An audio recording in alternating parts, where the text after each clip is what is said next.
우리가 악기를 떠올리면 피아노를 가장 먼저 떠올릴 만큼 피아노는 대중적이고 세계적으로 가장 인기가 많은 악기입니다. 바로크 시대부터 현대에 이르기까지 피아노는 많은 변화를 거치며 우리 생활에 자리 잡았습니다. 주변에서 흔히 볼 수 있는 피아노는 일반적인 가정용 피아노, 공연장에서 사용되는 커다란 그랜드 피아노를 대표적인 예로 볼 수 있는데요. 하지만 우리가 피아노를 사서 연주하기에는 모두 나무로 만들어져 있어서 가격도 비싸고 집안에 들이기에는 공간도 많이 차지하는 부담감이 있죠. 현대에 들어서는 클래식한 피아노 소리뿐만 아니라 전자음과 같이 다양한 소리를 낼 수 있는 디지털 피아노도 많이 찾아볼 수 있게 되었는데요. 그래서 오늘은 나무이기도 하지만 디지털이기도 한 저만의 피아노를 한번 만들어 보려고 합니다. 건반을 누르게 되면 컴퓨터에서 소리가 나는 피아노를 만들어 보며 피아노에 대한 재미있는 이야기도 함께 다뤄보도록 하겠습니다. 그럼 가볼까요? 우선 오늘 만들 전자피아노의 준비물을 소개해드리겠습니다. 이번 전자피아노의 준비물은 여태까지 만들었던 발명품들과는 사뭇 다른데요. 우선 피아노를 만들 프레임이 있고 목공풀, 점퍼선, 드라이버와 볼트, 구리 테이프, 알루미늄 테이프, 그리고 메이키가 있습니다. 이 메이키라는 것은 무엇이고 구리 테이프랑 알루미늄 테이프가 어떤 역할을 하길래 이번 발명품에 필요한 것인지 궁금들 하실 텐데요. 이번 발명품이 작동하는 데 필수적인 중요한 부품들이기 때문에 나중에 더 자세하게 설명드리겠습니다. 우선 피아노의 건반들을 만들어 줄 건데요. 피아노의 도레미파솔라시에 해당하는 흰색 건반 7개와 샵과 플랫에 해당하는 검은색 건반 5개를 가지고 있는 피아노를 만들어 보도록 하겠습니다. 흰색 건반에 밑면이 될 건반 받침 프레임을 가져와서 7개 모두 떼어내 줍니다.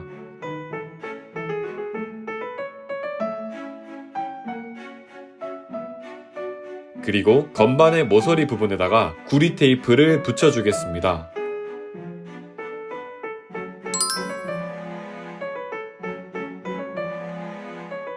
검은 건반의 밑면이 될 프레임도 가져와서 떼어내준 후 동일하게 모서리 부분에다가 구리 테이프를 붙여줍니다.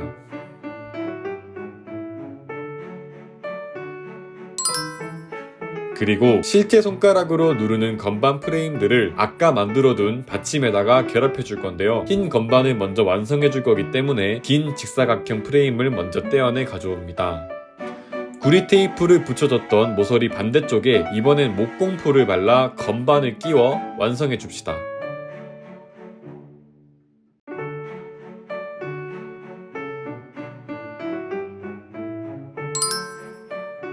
마찬가지로 검은색 건반에 해당하는 짧은 직사각형 프레임을 가져와서 목공풀을 발라 동일하게 완성해 주세요.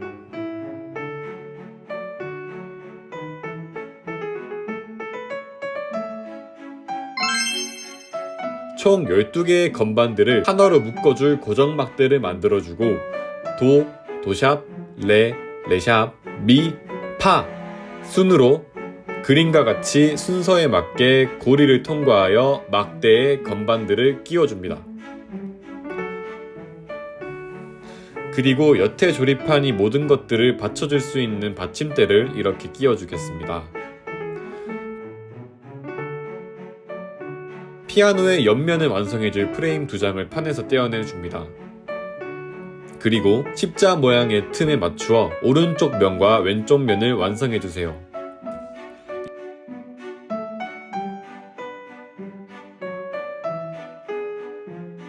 이번에는 피아노의 앞면을 완성해줄게요.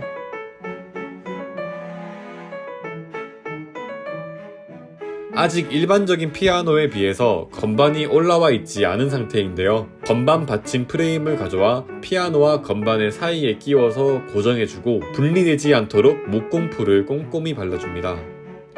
어느 정도 피아노의 형태가 완성되었는데요. 이제 피아노의 현 역할을 해줄 고무줄을 건반당 2개씩 끼우겠습니다. 이렇게 건반들과 피아노의 내부를 하나하나 만들고 있다 보니 갑자기 이런 의문이 들었는데요. 대체 피아노는 처음에 누가 어떻게 해서 만들게 되었을까요? 때는 1688년 현재 이탈리아에 위치한 토스카나 대공국의 군주였던 페르디난도 데 메디치는 하프시코드라는 건반 악기에 관심이 많았는데요. 베네치아에서 만난 젊은 악기 제작자 바르톨로메오 크리스토포리를 만나 새로운 건반 악기를 만들어 달라고 요청합니다. 기존의 하프시코드와 같은 건반 악기는 현을 뜯는 방식을 이용하기 때문에 섬세한 표현을 못한다는 단점이 있었는데요. 크리스토포리는 현을 해머로 때리는 방식을 고안해 강약 조절이 가능하게 하여 섬세한 표현을 할 수 있도록 만든 것이죠. 그렇게 탄생한 이 획기적인 악기의 이름은 Un cembalo di cipresso di piano e 악기 이름이 forte. 너무 길죠? 작고 큰 소리를 갖춘 삼나무 건반이라는 뜻으로 현재에 와서는 피아노라는 이름으로 불리고 있는 것이죠. 우리가 흔히 봐왔던 피아노가 어떻게 만들어졌는지 알게 되니까 한층 더 새롭게 느껴지지 않나요? 다시 조립으로 돌아와서 건반 윗면에 고정할 프레임을 끼워주고 피아노의 뒷면과 피아노의 윗면 부분을 결합하여 완성시켜줍니다. 피아노를 뒤집어서 밑면에도 프레임을 하나 끼워서 맞춰줍니다. 마지막으로 남은 프레임과 알루미늄 테이프를 가져와서 프레임을 알루미늄 테이프로 전부 감싸주세요.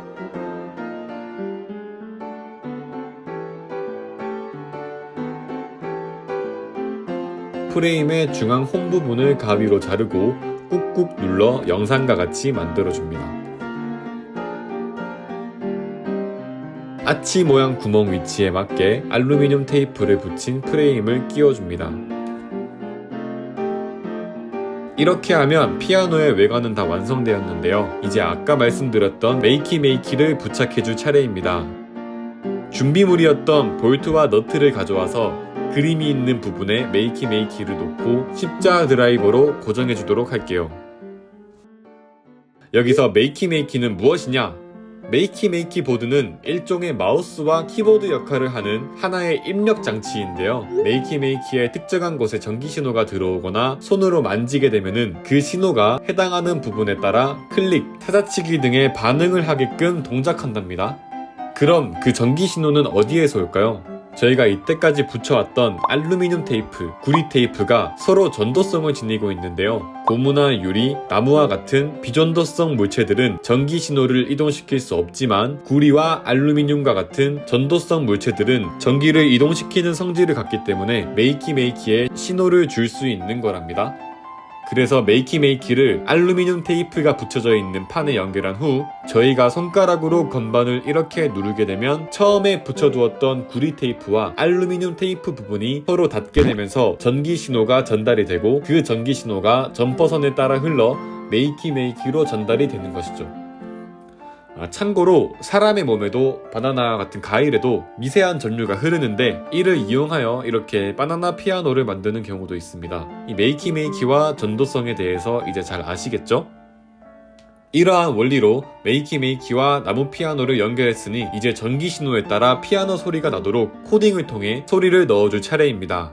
블록 코딩 프로그램인 엔트리를 통해서 건반에 따라 도레미파 소리가 나도록 코딩을 해줍니다. 메이키의 마우스 클릭과 연결된 건반을 누르면 도 소리가 나도록, 키보드인 스페이스와 연결된 건반은 올림 도 소리가 나도록 사진과 같이 코딩을 완성해주세요.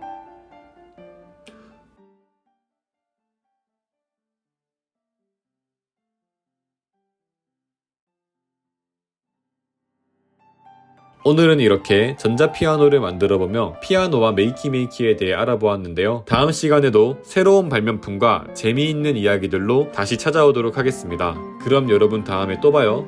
안녕.